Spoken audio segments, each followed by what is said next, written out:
Ce carnaval des animaux, c'est surtout un carnaval de mimiques et de gestes. Ajoutez-y quelques instruments et voilà l'histoire des animaux racontée devant les regards captivés des plus petits. Ça m'intéressait de bosser sur le thème des animaux parce qu'en langue des signes, je trouve ça super riche visuellement.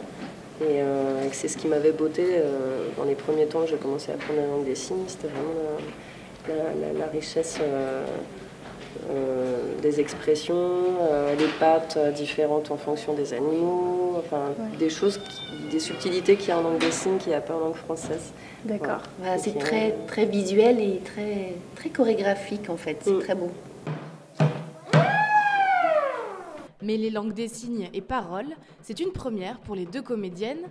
L'une est malentendante, l'autre non. Elles ont voulu préparer un spectacle qui profite aux sourds tout en permettant aux entendants de découvrir une autre culture. Dave, à vous?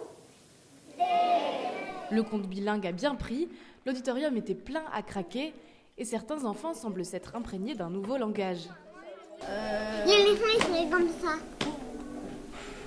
C'est comment le réseau ? Cui-cui. Enfin, pas tous. Mais Toulouse compte de nombreuses initiatives qui permettent aux sourds d'accéder à la culture. C'est à Toulouse que c'est ouvert pour la première fois en France une école pour les enfants sourds. Et donc à partir de là, c'est beaucoup développé, tout ce qui est culture sourde. De chacun de vous pour sauver l'honneur des éléphants. Bien loin d'être un handicap, la surdité se révèle être une véritable identité.